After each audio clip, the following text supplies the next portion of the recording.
Hi, I'm Diane Hall with AARP Missouri, and I'd like to welcome you to the 7th of our 8th yoga conditioning classes. Can you believe we only have one more class?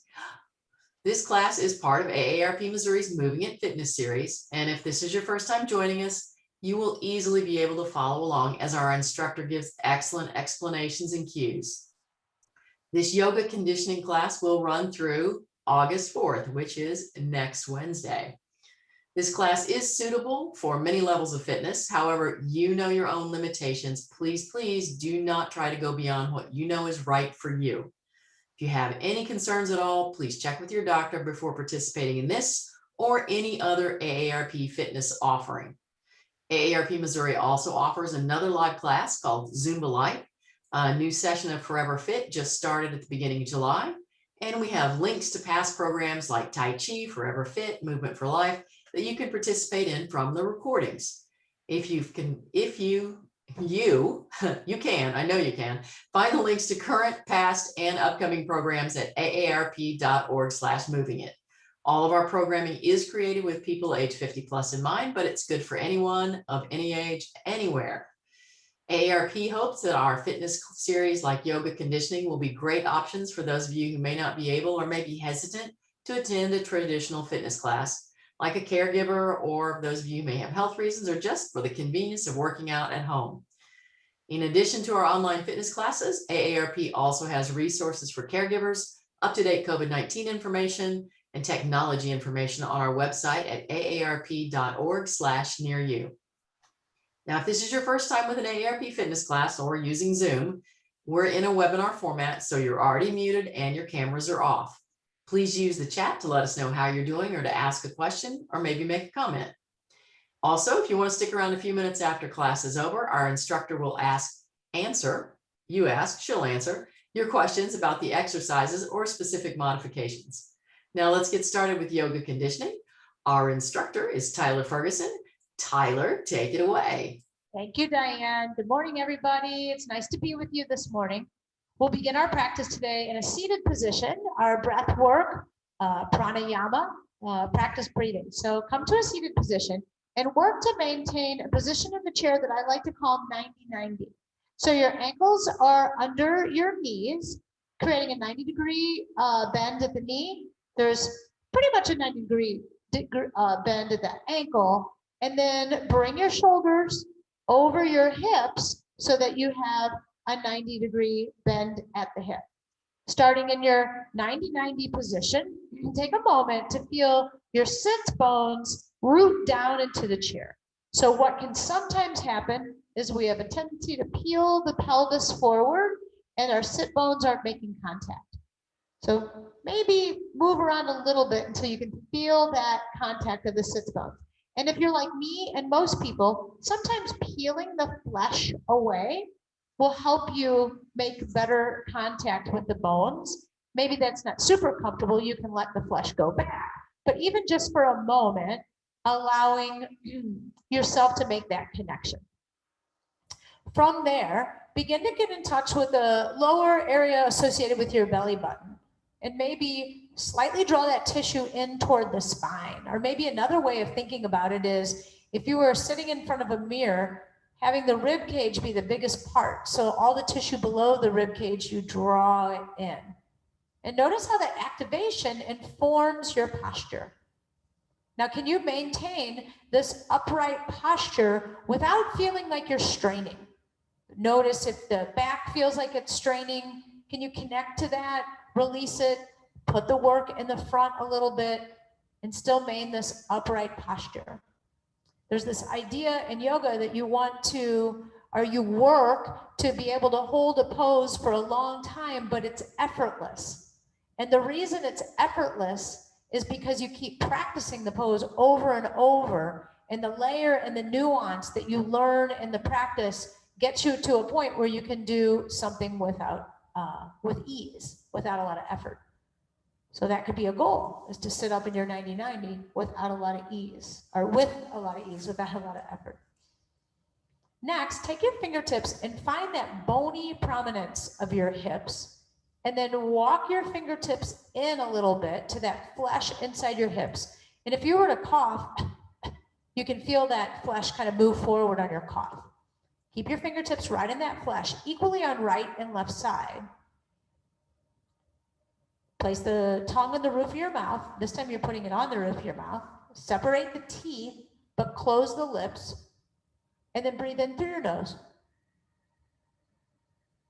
And try to breathe down into those fingertips. In other words, when you breathe in through your nose, try to get that flesh or that tissue down there to expand into your fingertips.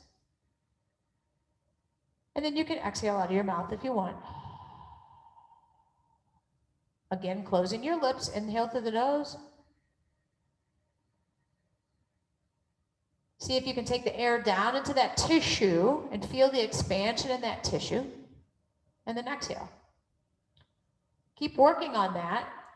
And rather than cueing you, I'm just going to tell you that we're doing diaphragmatic breathing. So we're creating movement in the diaphragm. We're creating diaphragmatic pressure. And that pressure acts as a stabilizer to protect your low back when you work. So oftentimes in yoga or in this class, we're trying to learn how to breathe and learn how to sync our breath with our movement. So that breathing is an important component of keeping us safe while we work out. After the end of your next breath, take your fingertips and put it more to your side rib cage.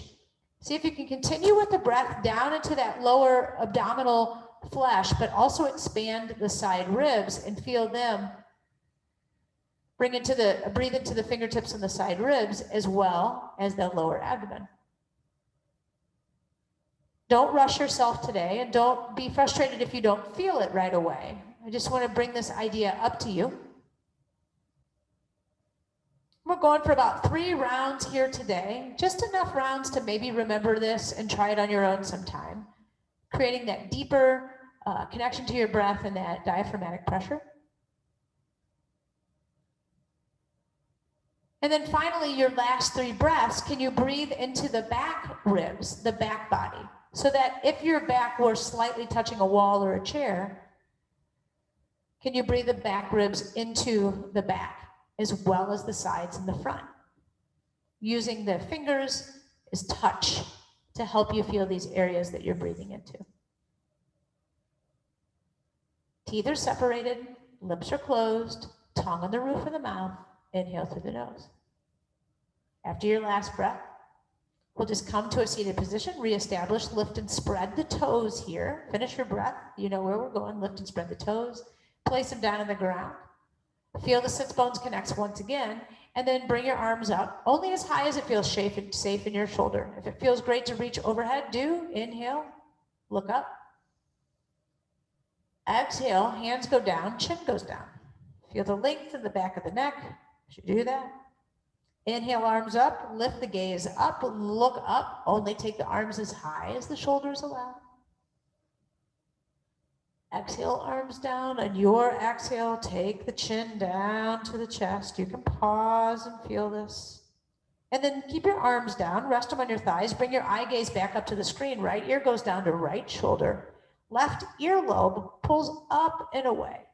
See if you feel length in the cervical spine as you do that. Breathe in. Feel that diaphragmatic pressure, chin down, switch. Left ear goes to left shoulder. Right earlobe pulls up, shoulders are relaxed, breathe in. Chin goes down, 2 more times. A little bit faster, right ear, right shoulder, left earlobe pulls up, breathe in. Chin down. You don't have to move exactly with me. I'm just telling you where you're going. Left ear, left shoulder, right earlobe pulls up, breathe in. Chin down, move at your own pace. Last time, without the cueing, right side and left side. Move on your own and really work to sync the breath with your movement, making that connection between breath and movement. Chin down, come back up to center. We'll take a slight seated twist. My left hand's going to go on the outside of my right side. Right hand is going to reach back behind the chair. Start to rotate the trunk toward the front or towards the right knee. Now breathe into your twist. Breathe down into that diaphragm. On your exhale, feel the rib cage rotate a little bit more. So notice if it's your head that's moving or if you can get the rib cage, the trunk, the thoracic spine to move. And then bring yourself back to center. Just a gentle seated twist. Right hand goes to left knee, left hand behind the chair. Feel the rib cage move, pause, lift and lengthen. It's always a good idea in our culture. We tend to lead with our chin. So it's always good to just check in, bring the chin in. Maybe rotate through the rib cage a little bit deeper. Breathe in. Just continue syncing movement with breath, breath with movement. Rotate back to the center. And let's come to standing. Keep your chair close by because we'll use it in our practice today. Come to the mat in your mountain pose. Mountain pose is your feet are hips, shoulders distance apart, and to the best of your ability, the toes are tracking forward in front of you. There's your mountain pose. We've worked for several weeks over activations, drawing the feet in together, tearing the mat apart. A new activation that I would like for you to feel today is locate your kneecaps and then glide or slide the kneecaps up toward your chin. Notice what happens in the legs. So maybe you feel the quad muscles hug to the bones. You might even feel the hamstrings come on a little bit. So release that, let the kneecaps slide down, slide them up towards your chin. Now take this flesh that we did from the chair, draw it in, maybe crush the ground together or corkscrew the legs. So feel that strength and activation, lift and lengthen through the spine as you do that. See if you can maintain that activation, keep breathing, lift and separate the toes. Tap your big toe and then your piggy toe. Big toe, then your piggy toe. Big toe, then the piggy toe. And then place the toes back down on the ground. Circle sweep the arms up. Look up. Exhale, arms down to the sides. And then bring your hands into this arm position. Shoulders, hands on opposite shoulder. We're going to move into a lateral bend here. So dropping right shoulder down to the floor, outside right foot, pushing through left leg. And then the spine comes back up to straight, and the spine laterally bends in the other direction. Push through the right foot as you take left shoulder over and come back over. We're going to move into spinal circle. It's a new move, I think, for us. So right shoulder comes over to the side. Now, like we did in the twist, rotate the trunk down over the right leg. Whatever leg you tipped over to, rotate the trunk down. Now give yourself a generous bend in the knees and sweep across the front of your space. Maybe your back's a little flat here so that the trunk is rotated and looking over the left leg. Now peel the right shoulder open so you're back in your lateral flexion. Straighten out the legs a little bit and come back up. That's called a spinal circle. We'll take it slow one more time and then speed it up a little bit. Right lateral bend. Rotate the trunk. Bend the knees and sweep. Straighten out the knees, open up the shoulder back into a lateral bend, and then back up to standing. I'll try to smooth that out. Lateral bend, rotation, sweep, stand up, open up your chest, come back to the start position. Okay, hopefully that worked for you. We'll try it on the other side. So cross your hands in the other direction, the direction that, so normally if I would just cross my hands, the left hand would always be on top. I want you to get to the uncomfortable position. Yeah. And now do a lateral bend to the left side. Rotate the trunk down to the left. Bend the knees and sweep across. You can let your head go here. Sweep to the other side. Straighten out the legs. Now open up the shoulder. So you want to feel the lateral bend and then come back up to standing. Lateral bend. Rotate and close the trunk. You can let your head go. You can go deeper in this sweep. Just give your knees a lot of bend. When you sweep over to the other side, straighten out the legs, open up the chest, come to your start position. It starts with a lateral bend, rotation, sweep around. It ends with a lateral bend on the other side, so you got to pull that shoulder open and then come to the top. Good. So a little bit of a spinal warm-up. We'll continue with our spinal warm-up. Bring your hands together. Take your pointer fingers. Point to the front of the room. Shoulder blades in the back. Separate and open up. Eye gazes at your thumbs. So feel, looking for that stretch, kind of in the, above that space that you breathed into. And then separate the hands. Open the chest. Spread the fingers. Lift the heart a little bit. Stay in glute. Just try lifting the knees here. Lifting the kneecaps. Try crushing the ground together. Stay active in the lower body. Good. Shooting around. A little bit quicker. Exhale. Inhale. Chest expansion, feel the shoulder blades move together in the back side of your body here, and then bring your arms down to your sides. Shrug the shoulders a little bit, and then place them back down in your pockets. Shrug and place down in the back of your pockets. Good. Coming to your standing, just a mountain pose stance, shift the weight into your left leg and peel the right heel up and down. And as the heel goes down, imagine there's like a little, an aluminum can. Crush the can, lift it up, crush the can, and crush the can. We'll try that on the other side.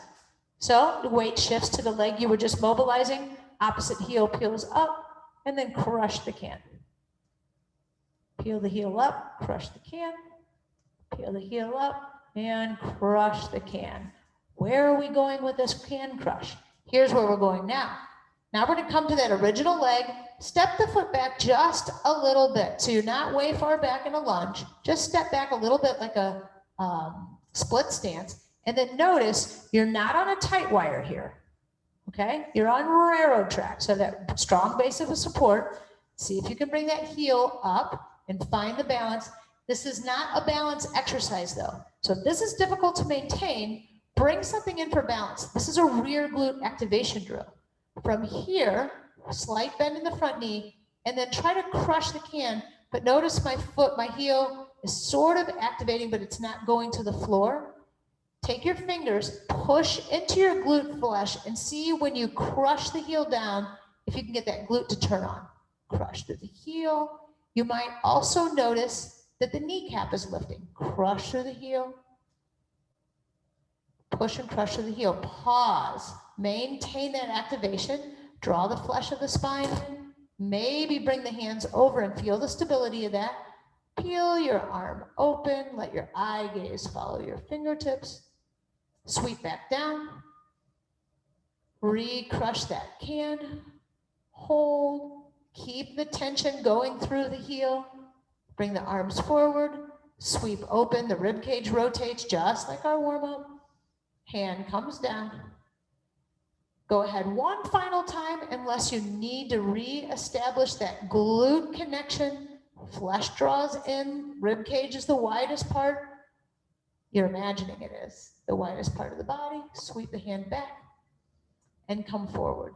Take your back leg, step it to your front leg, wiggle it out, and then we'll just change sides. So remember, when we start off, you want to really be able to balance to feel this. So no problem bringing in your chair or the wall. Take your left leg back. You're in railroad tracks, not on a tightrope. Take the fingers and palpate and push into the flesh, and then try to activate by drawing the heel, by pushing through the heel like you're crushing that hand. Maybe you feel, I don't know why my right hand was up there. Maybe you feel the kneecap of this back leg working. You can feel that kneecap lift. You're trying to get that flesh to fire. And then pause, feel that flesh firing and turning on. Bring your hands forward and then peel open. And that feeling of the flesh turning on, the glute turning on, maintain that. Sweep, reestablish if you need to. Otherwise, perform 2 more sweeps. Let your eyes follow your hand. One final time. Let your eyes follow your hand. And we'll come back down to the chair and we'll move on to another little balance. So some of you have mentioned exercises to challenge balance. All of these exercises, single leg work, glute activation to support single leg work. That's what we're doing here. We did this one last week. It's chair pose with the 4 corners drill. So coming into your chair pose, sit back like you're going to sit down into a chair, and then bring your hands into this prayer position. I think this feels best when we're sitting into our chair. I'm going to move forward now. Now shift the weight. I'm going to do my left leg. So I'm going to shift the weight into my left leg, heel, my right heel up. So I'm just on my right toe, just so I can give my brain a little bit of feedback, but I've really committed the weight to my left leg. I'm going to take my right toe, I'm going to tap it out in front of me. I might use my arms too, and then bring it back right to the toe. And I'm going to tap it out to the side. Arms still go forward, back to the toe. Reach my toes back behind me, tap, tap. This is the hardest one. Reach back behind you, tap, and tap. And then come to standing, wiggle that out. Now, that's level 1.5 of the exercise. Level 1 would be, go ahead and hold on to a chair as you work onto that work. Just give your fingers something to tell the brain where you are in space. Hold on to a wall, okay? Level 2 of that exercise, setting it up, would be to touch it in front of you, but hover here and don't touch your toe to the ground. Tap, and then hover. It's truly a single leg balance. Tap. Wherever you are in this work, don't wait for me. Just take it to whatever level makes sense for you. You could try to hover and hold your arm. There's nothing that says that combination won't work. Level 3 is you don't touch at any point during the exercise. So decide where you are, meet yourself where you are, and decide what level works best for you. If you want to try level 3 and don't touch at all and still use the feedback of the chair, that's fine. All right, let's give that leg a break, huh? Yeah, you feeling it? So we'll switch the other leg. You can give yourself a little little massage on the legs. Breath, get some breath in, prime ourselves. Yeah, see? So take charge of your own experience. There aren't any rules here, they're just suggestions. Let's come down into our chair pose. Bring your hands into prayer. Shift your weight into your balance leg by peeling up the heel of the foot that you're gonna hover. And then see if you can just use the toe as a kickstand. Go ahead and use balance for support if you wish. And then level 1, touch and touch. So let's all just warm up with a true level 1, a touch and a touch. Notice as I bring the foot back to the start position, I'm not shifting my weight into the foot. I'm maintaining that load on the balanced leg. We'll come to standing after that round 1, shake it out. Think about the options you have, level 1, 2, and 3. A chair can be introduced in any of those levels. Let's do 2 more rounds. You pick your levels, you pick your speed, you pick. It's like the apple orchard or the peach orchard. You pick your experience. Good. And then nobody says that when you choose your experience, it has to stay the same, right? There's value in experiencing something different ways. What I hope you're doing is you're breathing. Your breathing is slow and controlled and relaxed. And you're syncing your breath with your movement. After you finish your 2 rounds, just wiggle through the feet a little bit and then let go of all of that balancing work. Good work, guys. So we're gonna move into our plank and down dog series. And just remember that you can always do this plank series on the wall. And I'm just gonna show you everything we're gonna learn today from the wall. Here's your plank from the wall. If you lift your hips, that's your pike, that's your downward dog. So if you pike your hips from plank, it's a downward dog. You can always bend your knees here, making the priority your upper back. You can lift your leg here, 3-limb dog. You can bring your knee into your chest. You can open up the leg, which is what we're going to do today. In hip circles, you can bring the knee into the chest. Get out of the way, stool. You can step forward. So you can do everything from the wall. I'm going to cue it from the chair. Some of you might not be in either place. Some of you might be on the mat, on the floor. And if that's where you are in your practice, that's fine too. From the chair, plant your hands. And if this is super wrist intensive for you, it's too much, go to the wall. It's not going to be as intensive in the wrists. Step your feet back, find your plank above the chair. Good. Nice shoulder pat, draw navel into spine. And then pressing the weight back to the heels, lifting the hips, finding down dog here, option. Always bend the knees, not always, but it's great to bend the knees in downward dog. Keep the priority in your spine here. Then if you want to pedal out the feet a little bit, so really pedaling it out is allowing one leg to straighten and with the heel coming to the floor and bending in the other knee to accommodate that. Good. Pause here. Bring yourself back into your plank and feel how you shift the weight back into the shoulder or the upper body working in your plank. Inhale, exhale, push and shift the weight back into your lower body. So the weight is more in your feet on your downward dog, but your arms are fully extended, giving your upper body some elongation. Lift the heels. Notice how the heel lift propels you forward. Lift the hips, and then the heels lowering allows you to lower down. Good job. One more time, lift the heels. Come into your plank. Playing around with these movements. Press back, find your downward dog. From your downward dog, you might bring the feet just a little bit closer together as you lift one leg for your 3-limb dog. Now, take a moment and look at the screen. I'm going to show you what we're going to do here. So right now the hips are closed. I'm going to ask you to stack the right hip or open the right hip on top of the left. I'm sorry, bend the knee and do that. And then try to get some hip circles here. Yeah? So the knee extends back, the hip opens up, the knee closes forward.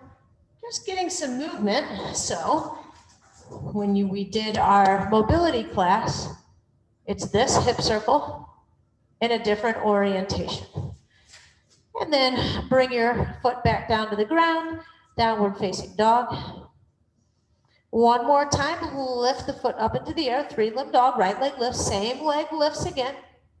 Bring the knee into the chest this time. Peel the left heel up and transition into a 3-limb plank. Hover the knee.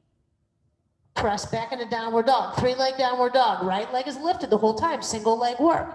Extend through the right leg. Inhale. Exhale. Lift the left heel. Single leg. Pull the right knee into the chest. Transition into your plank. Hover the knee. Use your core. Now step your right foot down to the ground. Good. Push, crush the can here with the heel. Feel the glute turn on. Rise up. Good. High crescent lunge. So that little series, bringing the knee in and shifting, it's a nice little core activation drill, strength drill. Good. Crushing the can, standing in that posture that we just practiced. Place the hands back down to the chair. Lift that front leg up. Good. Pull it into your chest. Pike and lift the hips. And step back to your downward facing dog. Pedal through the feet and the knees. Get anything you want here. And then notice if your ears are in line with your biceps. Instead, try to really let your head hang heavy here so that you're looking between your legs back at the room behind you. I have a tendency when I teach to look up at the computer. And if you're trying to do this, and you're looking up at the computer and you're putting your neck in extension all the time like that, that's not going to feel good in the base of your neck. So you always want to be mindful of a long spine. So take little peeks at what I'm doing and then let your head go and try to remember, try to avoid looking at the screen the whole time. I don't even know where we are. So let's just come here to a forward fold in the chair in case I left you in downward dog or something. My apologies. We'll step back and find plank again, and then downward facing dog. There we go. Left leg lifts, 3-limb dog this time. Bend the left knee so the heel comes toward the left glute, and then open up and stack the left hip. Feel that little stretch. You might feel it on the inside of the right or standing leg too. Try to maintain downward dog in the arms, and then pull the knee toward the chin, and then let it come under the body. And then push the foot straight back, open and stack the hip. Bring the knee up toward the chin and down. Push the foot back towards the back of the room, open up the hip, stack, bring the knee in. So feel those juicy hip circles that'll prepare us for our warrior poses, getting some movement, openness in the hips. And then place the left foot down on the ground. Pedal through the feet. You can come to standing and just get out of that for a second. Then we'll do the series where we move forward into the chair. Place the hands down, step back, plank, down dog. Left leg lifts, 3-limb dog. And then pull the knee into the chest. Lift the right heel, shift the weight into the hands, but hover. Hover in a 3-limb plank. You're pulling this left knee up and in, hollowing out your body, and then lifting hips, pushing back to downward dog. Extend through the left leg. Reach. Pull the left knee into the chest, lift the right heel, transition into your hands, hover for a moment, and then carefully step the left foot down to the ground. Crush the can with your right leg, turn on that glute, push through the front heel, and rise up. High crescent lunge pose. You might still be holding on, or you might find your balance. Your feet are in your railroad tracks here. Take a big breath into this pose. Notice if you're in your fight stage and you're holding your breath in this pose. So feel it, breathe it, be the pose. Bring your hands back down to the chair. Now push into the chair, lift that front leg up. Pitch the hips, go back into your downward dog. Left leg goes back and left foot comes back down. Pedal through the feet one last time. Let's work on exiting out of this pose. Inhale, lift the heels. Exhale, bend the hips or the sits bones down toward the heels. Look at the thumbs. So you're loading and you're going to spring forward, step, step. Plant your heels. Rise up.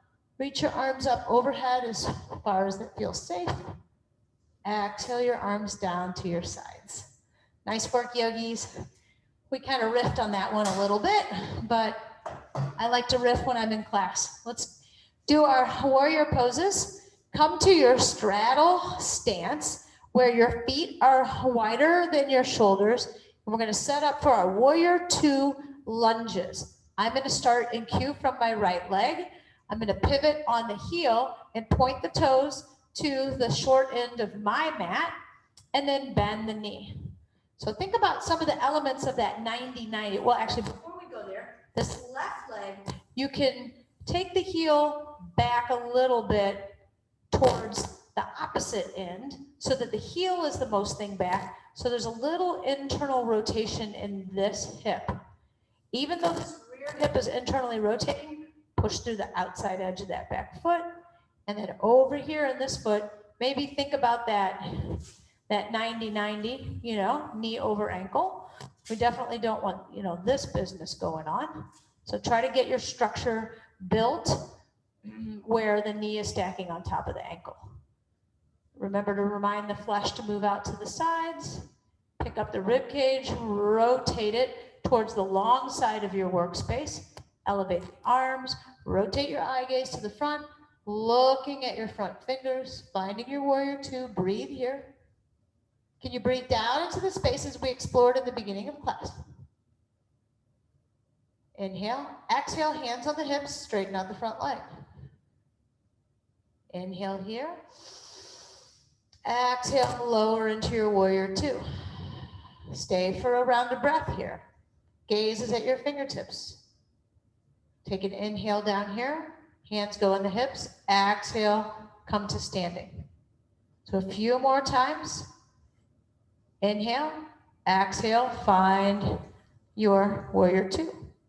So keep flowing, straightening out the front leg, lowering and bending back into your warrior 2, trying to sync your movement with your breath.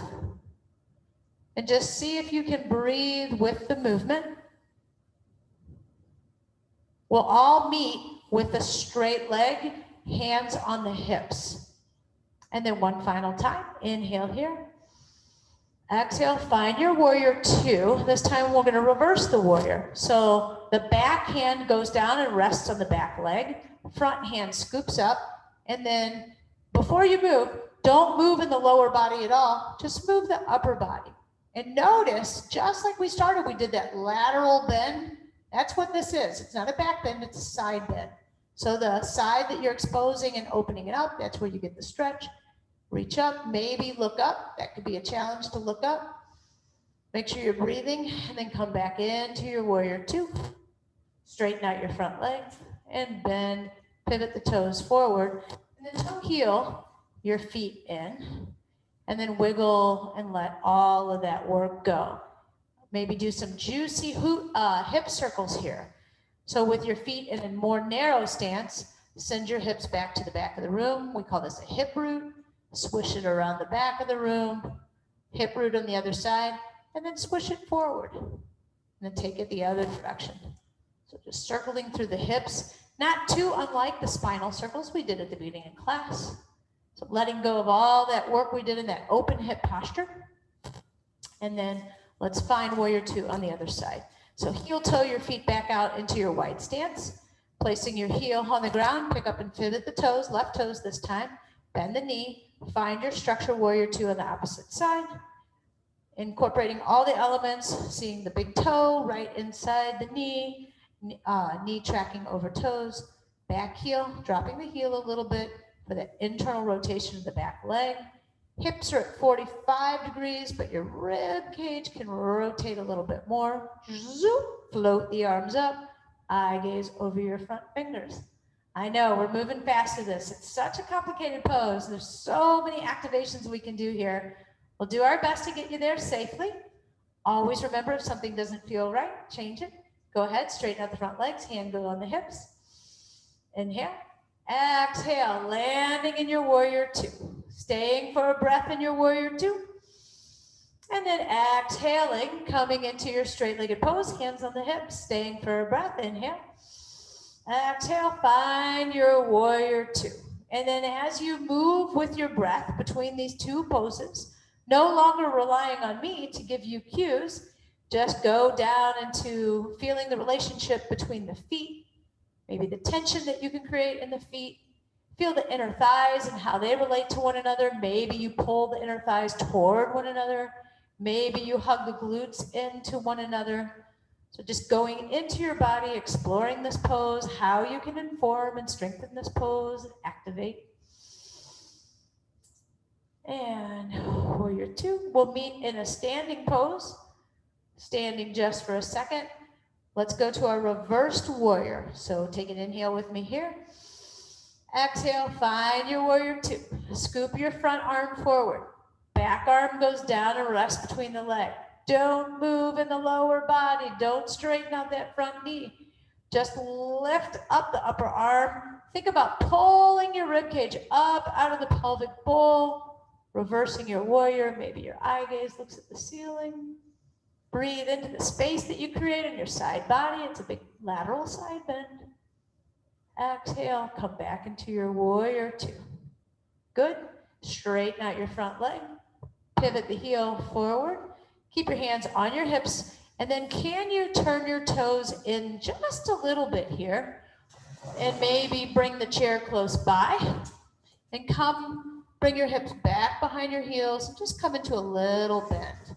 Just a little bend. You can put your hands in the chair. And then just notice how the inner thighs feel. You could bend a little bit deeper and let your head go, still using the chair. Notice if you feel any opening up in your lower back. All the while breathing. What's important is how we come out of this pose. So the way we exit is bringing the back flat again, establishing an eye gaze out in front. So if you were upside down, letting the blood not rush so much. And then pressing the heels into the ground, feeling that connection, turning on the glutes and core, and then rising back up into standing. Well done, my friends. So heel toe, the feet together. We'll move into tree pose. So we got our hips nice and open in warrior two for our tree pose. Feel free to bring your chair in if you wish. If not, no worries. There's a lot of balance today.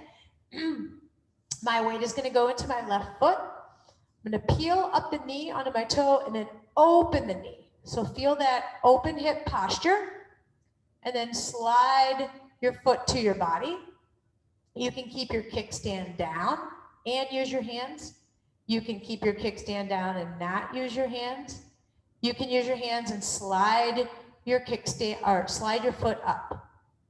If you've chosen to take your foot completely off the ground and put it into your leg, I want you to push the foot into your leg and push the leg back into your foot and feel the stability that you get in the hips. You could still hold onto the chair if you wish. Coming to our tree pose, whatever variation works for you. And then just notice if you're falling all over the place, take the steps to get back. Come to mountain pose. Lift your heel on your toe.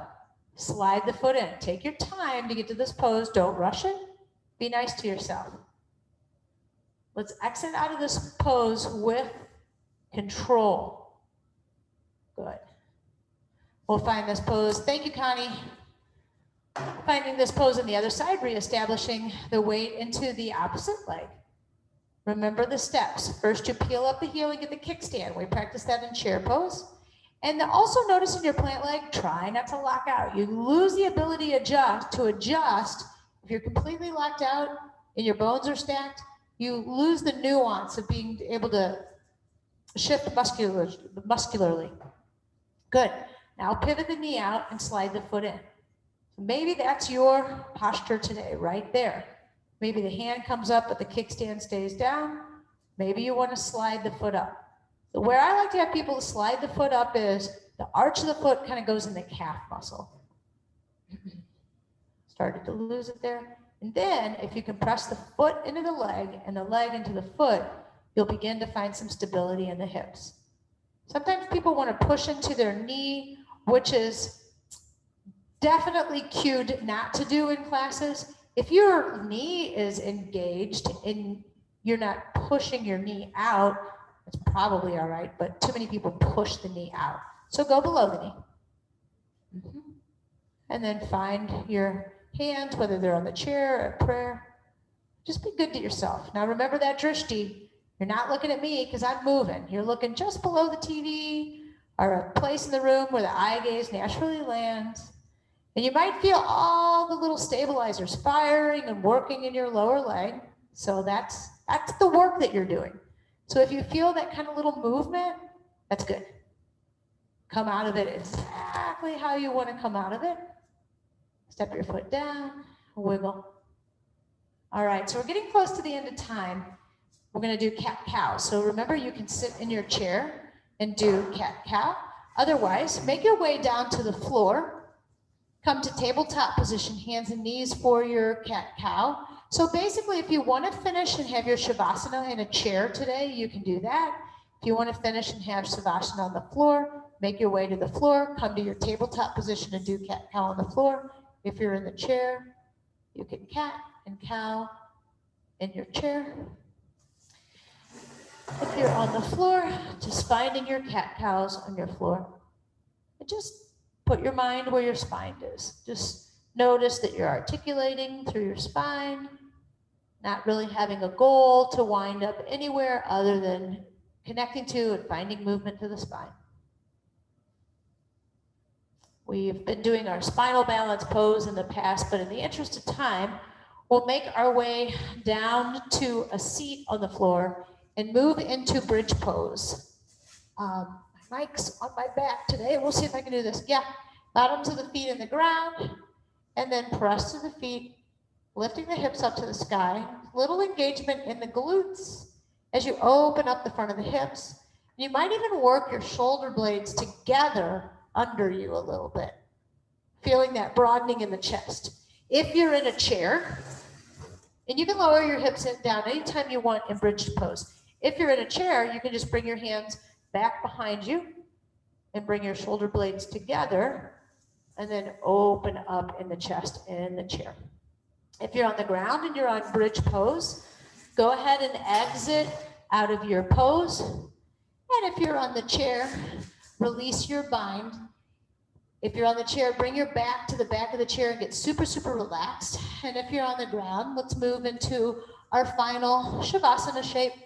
You can keep your knees bent and feet on the ground, or you can straighten out your legs. But whatever shape that you choose for Shavasana, just allow yourself to completely let go, feeling supported by either the chair or the floor, but just completely letting go. So when we talk about that effortless posture, you really want to turn everything off and be effortless now. And just take your awareness inside and be in the pose of observation. Check in with how the body feels.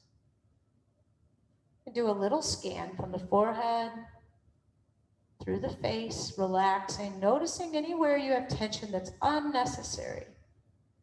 And The jaw, open up the mouth, separate the teeth, pull the tongue away from the roof of the mouth now. Relax fingers and toes and wrists. Completely surrendering to the shape. And with each exhale, embracing the idea of surrender. Maybe even using this as a time to surrender to a thought or to a message or to a pattern that you've been working with in your life. Knowing that you have the complete opportunity and power just to breathe it out and let it go. Studying the idea of attachment, attaching yourself to ideas or ideas about the way things should be, about the way we should look at our yoga practice. Use this as an opportunity to let go of that attachment. Reimagining a new way, a new possibility, a new way of looking at things.